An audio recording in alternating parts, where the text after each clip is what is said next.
These aspects of partition, how families were divided, how families were divided, how friendships endured across borders, how people coped with the trauma, how they rebuilt their lives, what resources, both physical and mental, they drew upon, how their experience of dislocation and trauma shaped their lives, and indeed the cities and towns and villages they settled in find little reflection in written. The partition of India resulted into the large exodus of people ever in the history of humanity. Millions of people migrated from one place to another. The whole subcontinent of India was occupied by religious frenzy and bigotry. People turned mad, acted as beasts ever ready to slaughter fellow beings on the name of religion. The humanity was torn into pieces by its own children. People of both nations killed each other on the name of religion. Large libraries of literature had been produced on this subject by various authors of India, Pakistan, and Bangladesh. The trauma of partition. The trauma of partition and agony experienced by the people of India, of Indian subcontinent, found its voice in the literature of partition produced by various writers in different languages. An acclaimed poet, Faiz Ahmad Faiz, lamented about the brutalities and atrocities of partition. The stain-covered day break the night beaten dawn. This dawn is not that dawn we craved for. The Muslims living in India migrated to Pakistan, and Hindus and Sikhs living in Pakistan migrated to India, leaving behind everything, their ancestral homes, tradition, and culture, and became refugees with empty hands. Women became the largest sufferers, who were assaulted, tortured, sexually abused, and abducted by the men of opposite communities on the name of religion.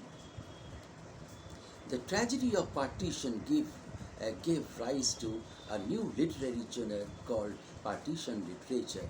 Almost in all languages of Indian subcontinent, particularly in Hindi, English, Urdu, Punjabi, Bengali, Telugu, and other vernacular languages spoken in the subcontinent.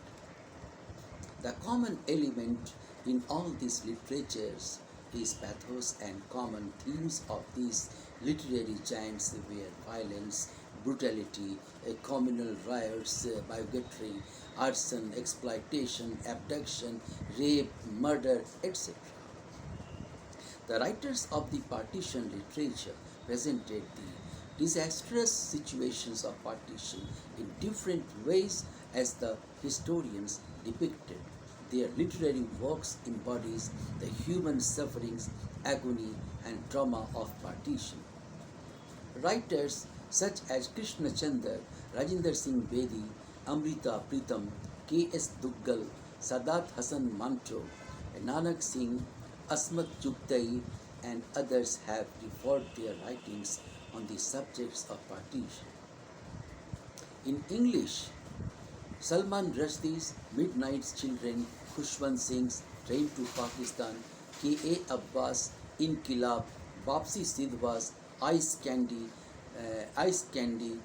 Man and Bride. In Hindi, Yashpal's Jhootha Sach, Bhishma Sahni's Tamas, and in Urdu, Sadat Hassan Manto's shorter stories like Toba Tek Singh, आखिरी salute, Tithwal का कुत्ता, खोल दो, Thanda Ghost, etc., and other works by various writers in different languages presented the insight of hardships that common innocent people faced and endured in this nasty battle of power and politics. While writing any literature piece of work about the historical events such as partition of India, a writer must maintain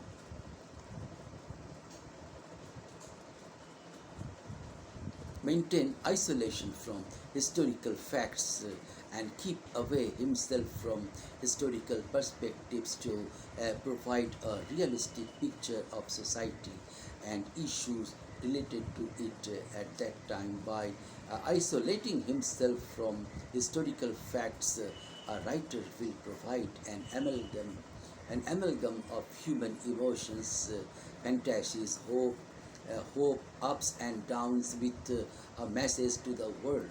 Almost all the literary works about partition have the common characteristic, and almost all authors who wrote about partition depict the hooliganism, treachery, barbarism, rape, murder, abduction, and thirst of blood among people for each other in their writings. The religious frenzy turned people insane and were ready to kill their neighbors who had lived together for generations. Many writers have given tragic accounts of the events realistically without taking any side. They blame both sides of the border equally responsible for the catastrophic event. The trauma left by partition of Indian subcontinent remained a major concern of Indian literature after independence. Most of the writers considered independence as a false dawn, as it brought nothing which could be celebrated, like Nazrul Islam of Bengal says that Swaraj did not bring anything for the hungry child or because it was divided India.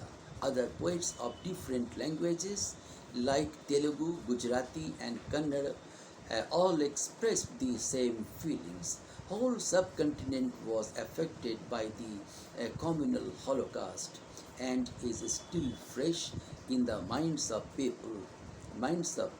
Punjab and Bengal were directly affected by the partition. Hence, the writers of these regions expressed the deepest anguish about partition. The first novel which described the trauma of partition was Khushwant Singh's Train to Pakistan. In 1956, through which he made people of the Indian subcontinent aware about the hollowness of such mass fratricide and brings out the futility of bloodshed and condemns the partition of India. He presented the events and incidents happened during partition realistically, as it was a common practice during the time of partition to strip off the man's trousers to check whether he was a Hindu or a Muslim. In his novel Train to Pakistan, a circumcised man remarks, "Where on earth except in India would a man's life depend on whether or not his foreskin had been removed? I would be laughable if it were not tragic." Thus, Singh depicts a state of madness in people which made them act insanely during partition, and it is obvious that if a man drinks the poison of communalism and hatred, he will naturally do such insane and lunatic acts.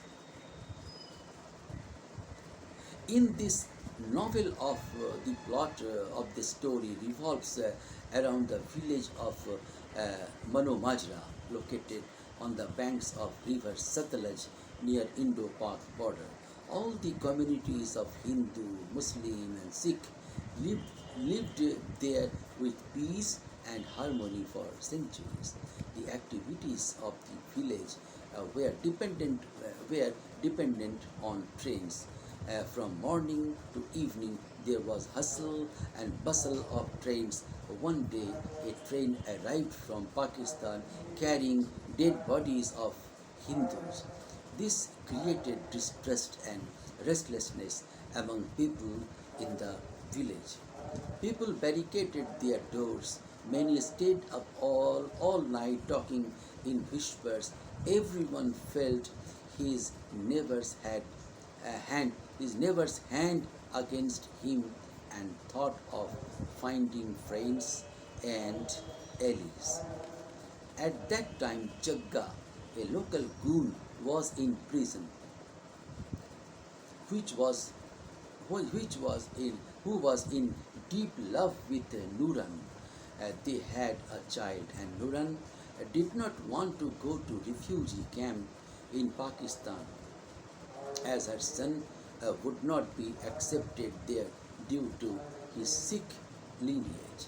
The people of the village were living peacefully until one day few youth gathered in the Gurdwara and delivered fiery speeches to take the revenge of killings, murder, loot, and rape. Their, uh, they, their, their, they broke chaos in the village, and the villagers made a plan to stretch out a rope across the bridge to stop the train carrying Muslim refugees. Then they hatched a plan to kill Muslim passengers and set the train ablaze. Jagga was freed from jail by Hukum Singh. His beloved Nuran was also in the train, hence he cut the rope despite being fired and saved her Khushwant Singh and saved her. Khushwant Singh kept the eternal love of man and women alive in the novel despite all crucial circumstances and made love victorious in the end.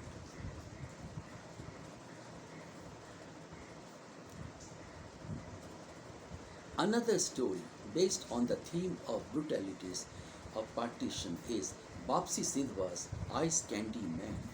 It revolves around a young Parsi girl, Leni, who witnessed the brutalities and horrors of partition.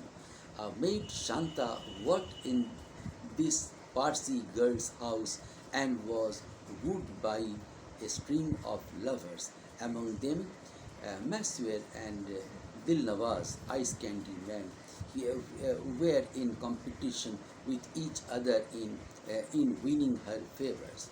The maid was taking care of Lenny with innate love and affection. There was peace and harmony in the city of Lahore.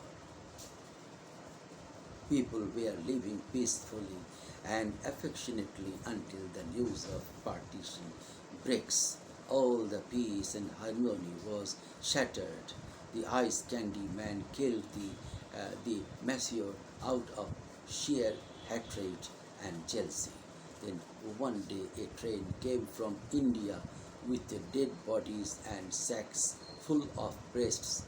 In this incident, Dilnawaz's sister was also killed, which caused disgust and hatred in his mind towards all Hindus.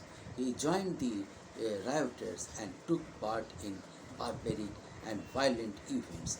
He even abducted the maid whom he loved so much, but forced her to prostitution just because she was a Hindu. Later, he married her, but she was saved from prostitution by the help of the Lenny's relatives and was shifted to refugee camps in Amritsar, India. The most pathetic and disturbing aspect of partition is that people who lived together with peace and love as brothers for generations became enemies. thirsty of each other's blood, even molested women of each other's community. This is a shameful blot on the faces of societies of both the nations, which is almost depicted in all the literature related to partition of India. Lenin laments in Ice Candy Man. The whole world is burning. The air on my face is so hot. I think my flesh and clothes will catch fire. I start screaming, hysterically sobbing. How long does Lahore burn? Weeks? Months? Thus the whole world seems to be burning to a battle, to a little child. The people were lynching each other. Bigotry against a currency, people became insane. All these elements had been painfully depicted almost in all works of partition.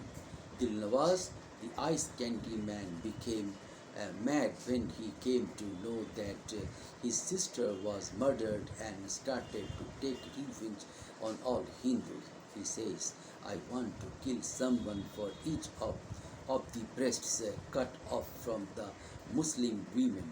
Women remained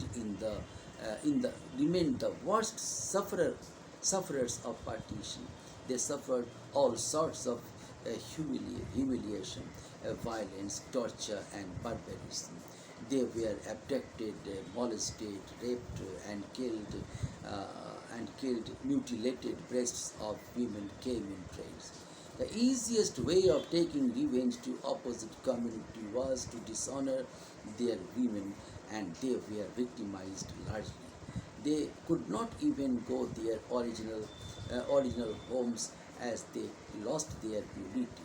In Train to Pakistan, Khushwant Singh shows the hollowness of social norms and absurd customs when Sundari, a newly married bride, was going to Gujranwala with her groom on the fourth day of her marriage. On the way to Pakistan, their bus was attacked by Muslims. Her husband was stripped naked and she was sexually molested by the ferocious mob. The partition literature is filled with the themes and stories based on oppression, brutalities, and madness without any reason. The theme of violence and trauma is a common chord in the partition literature that connects all literary pieces on this theme produced on this theme. The partition of India is not merely a historical event but also an emotional and heart-rending story of untold misery, sufferings, and the plight of humankind. Apart from novels based on the theme of violence of partition, there are also a large number of short stories that shows the plight of common people who suffered during the communal riots and brutalities of partition, and revealing the disgust and anger of the innocent people who were directly or indirectly victimized during this period. These stories are full of lamentation and consolation and explore the pathos of the situation. Most of these stories depict the sorrows of partition which uprooted the people from their native places and had nowhere to go, like Sadat Hassan Manto's short story Toba Tek Singh depicts the writer's own own state of mind. Manto himself left Bombay for Lahore and always regretted done so.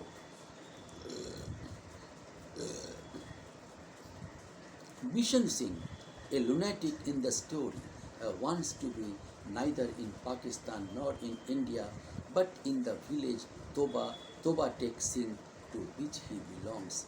Through the character Manto presents the pain and grief of millions of people who were forced to migrate from their native lands. Similarly, in other story, A Take of 1947, Manto, through the characters of Mumtaz, reveals his own agony of uprootedness. Mumtaz in the story was sailing for Pakistan, a country about which he knows nothing. The most pathetic and harrowing story about the suffering of women is the return or open it by return the return or open it by Manto, in which the Muslim girl named Sakina is abducted and raped by a group of people, ironically belonging to her own community. When she was hospitalized, and doctor, pointing towards the windows, asks her father to open it. On hearing the phrase, she, in her subconscious state, tried to untie the string of her trousers. The father observed her movement and shouted in excitement, "She is alive!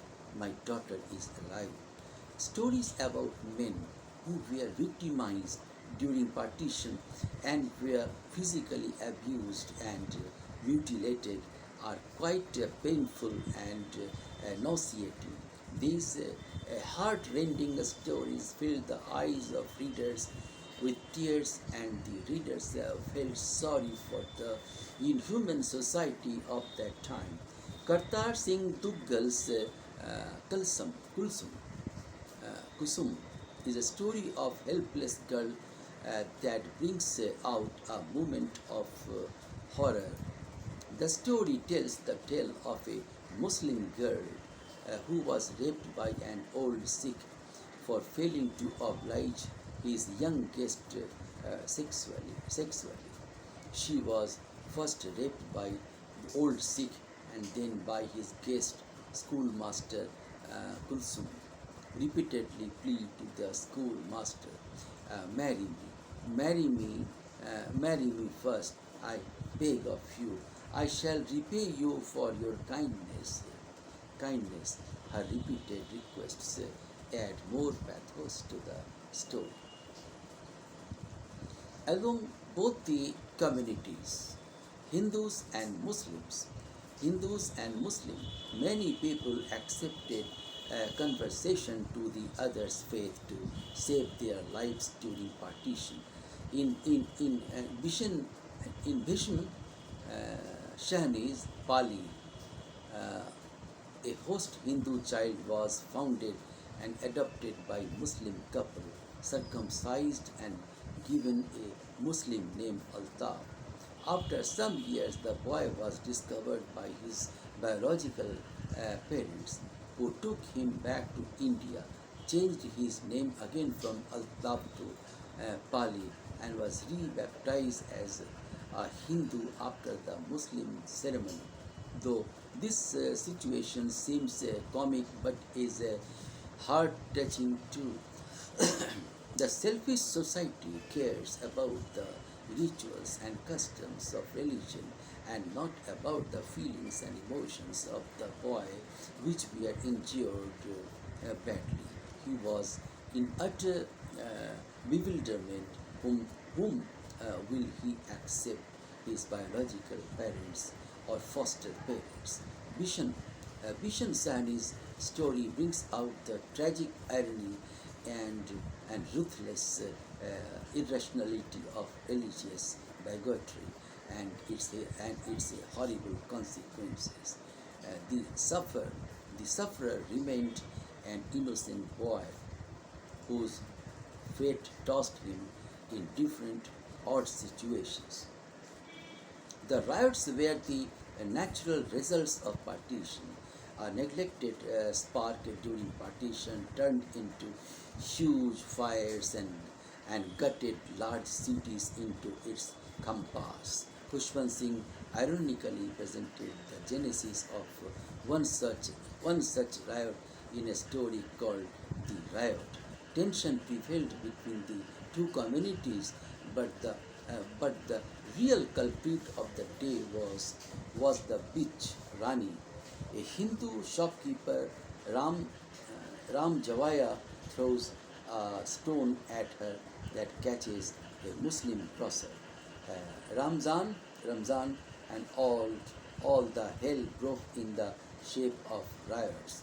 What had once been a busy town was a heap of uh, charred masonry.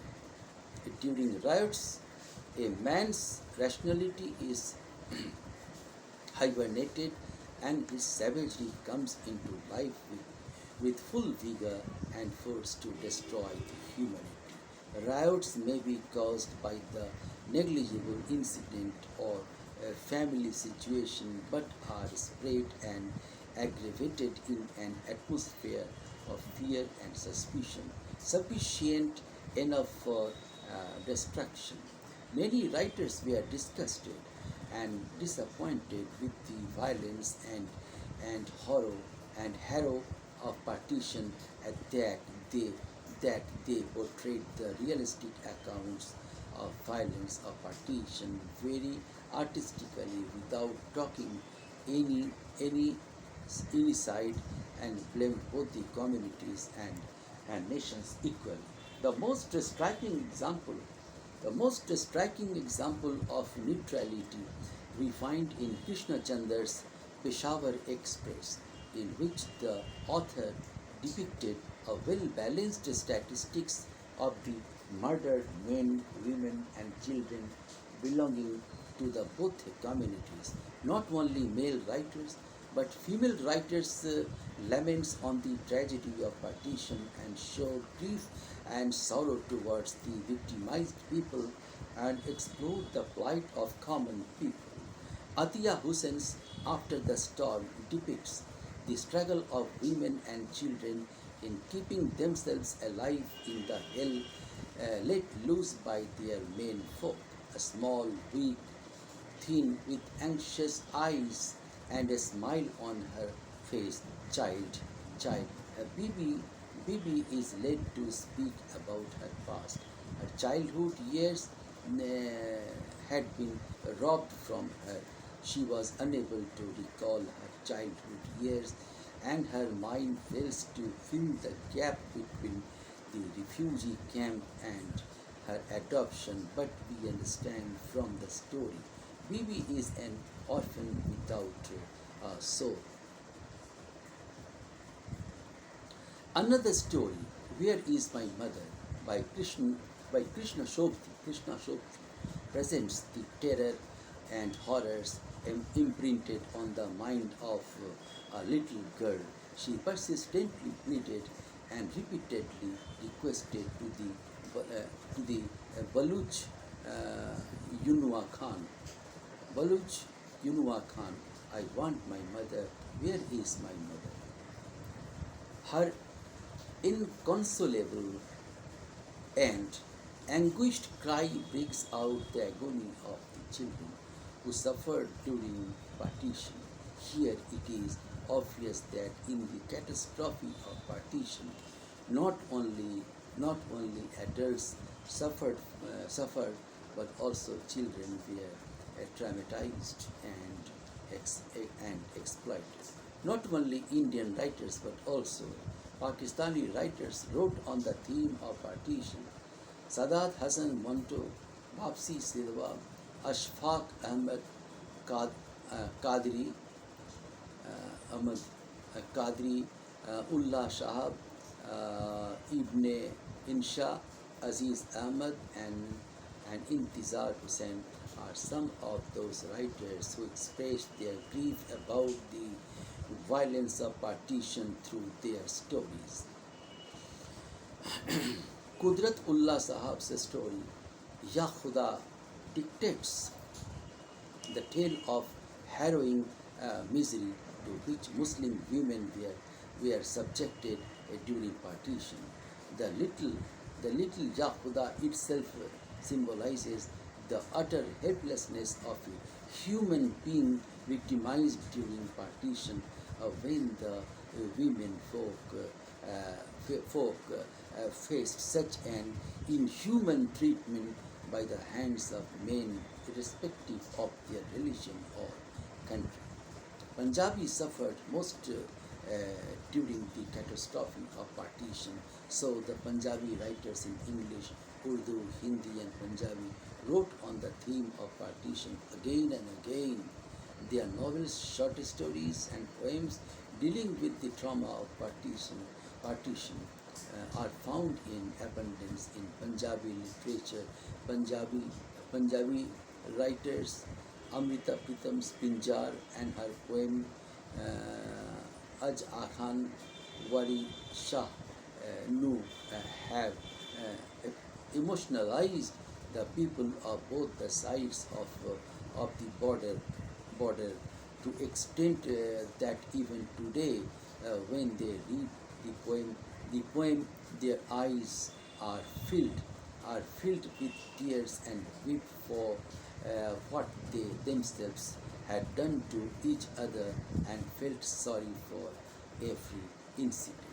There is a lot of literature written on the theme of partition and representing the plight of common people, like Rajgul's novel The Rape, H.S. Gill's Ashes and Petals, Alamgir Hashmi's novel Clear Light of Day, Gurucharan Das's Fine Family, B. Rajan's The Dark Dancer, and many more works written by Indian and Pakistani writers based on partition themes.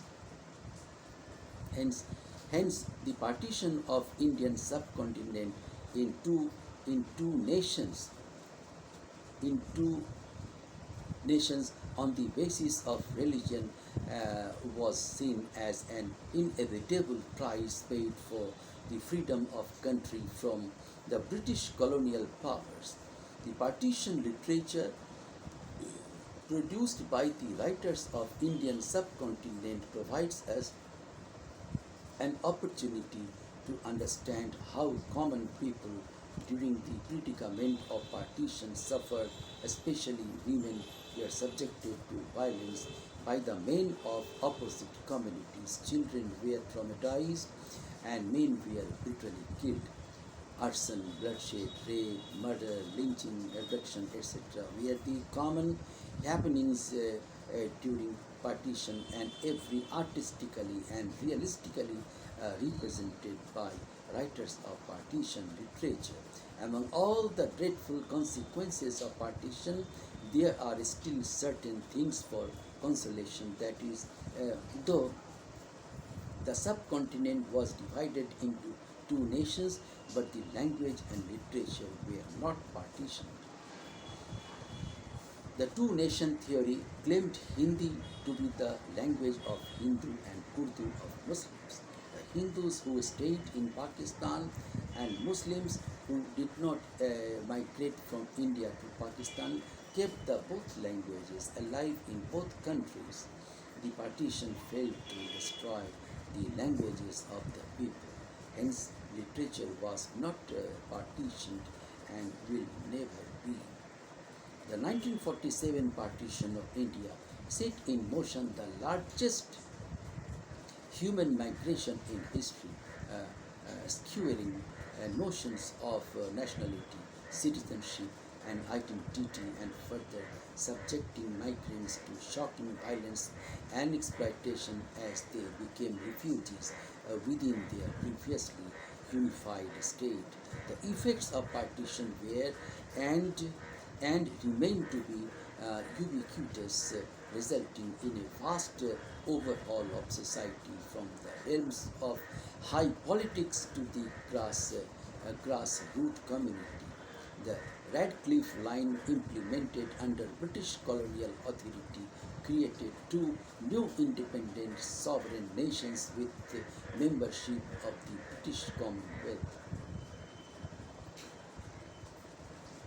Partition politicized identity, establishing levels which created inflexible boundaries, destroying traditional means of assimilation. In considering the effects of partition in Bengal, it is clear that there are two groupings of somewhat conflicting evaluations of events which represent hugely contrasting perceptions, those at the level of high politics in comparison with grassroots experience. An amusement of the politics of partition uh, is possible through the sense of sources such as a state achieves and official documents which circumscribe post-independent political events and create a picture of Congress-led government policies. The limitations of such documents lie in their inability to reflect mass sentiment. Therefore, it is important to evaluate grassroots evidence alongside official discourse to humanize the tragedy of the event and to gain some insight into the social repressions which faced the average Bengali citizen. Traditionally, histories of partition have silenced the voices of marginalized, however, using oral histories, newspapers, and memoirs of is possible to retrieve a more compassionate, albeit fragmented picture of post-partitioned Bengal. Difficulties can arise from grassroots analysis as a few oral, as few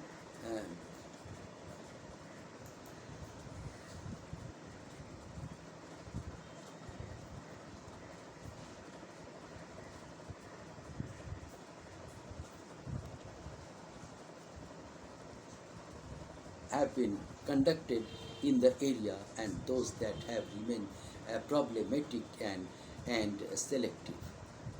As many people who lived through partition have been silenced through choice, trauma, and tradition. The strong traditions of Indian society and the patriarchal nature of the family unit have limited discussions of female experiences of partition. Silence has also been the choice of those who do not wish to recount the atrocities which they lived through and simply wish to negate the trauma of separation. The scale of human suffering simply cannot be conveyed through official letters, statistics, and documents. Therefore, the everyday effects of partition cannot be achieved. As Urvashi Bhutalia comments in The Other Side of Silence, Voices from the Partition of India, what should documents tell me about feelings, emotions, and those indefinable things that make up a sense of event? Government documents considered in isolation cannot therefore be considered to be representative of the masses. However, there are also limitations in using personal grassroots accounts which are highly emotive, entrenched with subjectivity and partiality. History as history as discourse runs the risk of trivializing the individual. Most historiography surrounding the period focuses on political aspects of partition and its economic repercussions, often disregarding important social changes which influenced a multitude of identities. Evaluations of independent Bengal should be extended to include the threefold effect of partition which influenced the nation, the state, and the individual in terms not only of their economy and politics, but their anthropology, sociology, and psychology.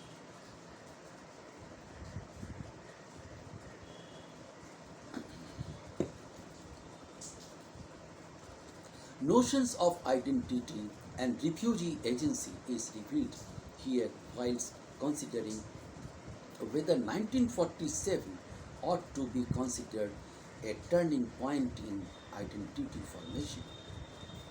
Partition was a cataclysmic event in Indian history which irrevocably altered the everyday lives of Bengali citizens. However, for many refugees,